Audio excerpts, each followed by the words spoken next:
Hey everyone, welcome to Being Classy. My name is Jessica, and in this video I want to show you how to create breakout rooms in Zoom. So in order to create breakout rooms, you do need to be a host of a meeting. By being a host, you have these capabilities to create breakout rooms. You can't create breakout rooms as a guest participant in a Zoom meeting. All right, so once you're in your Zoom room, you will either see the breakout rooms sign, which is 4 squares in the bottom panel, or if you're in full screen mode, which I'll show you what that looks like in a moment, you may or may not see the breakout rooms on the bottom. So right now I do, but if you don't, there will be a button over here that says more. If you click on more, you'll find the breakout rooms.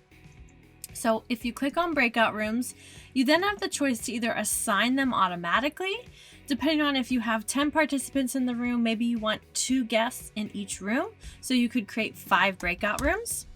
You could assign them manually. If I had guests in my room, you could then drag your guests into the rooms, or you could let participants choose rooms, which would allow you to create the amount of rooms you would want and then allow participants to move to the rooms of their choice.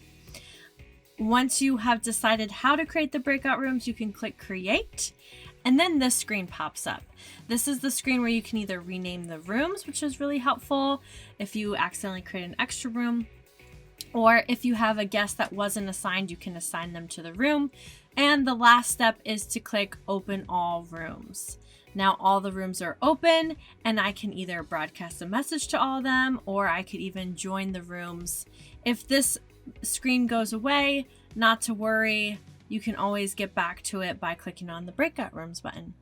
I hope this video helped you add breakout rooms in Zoom.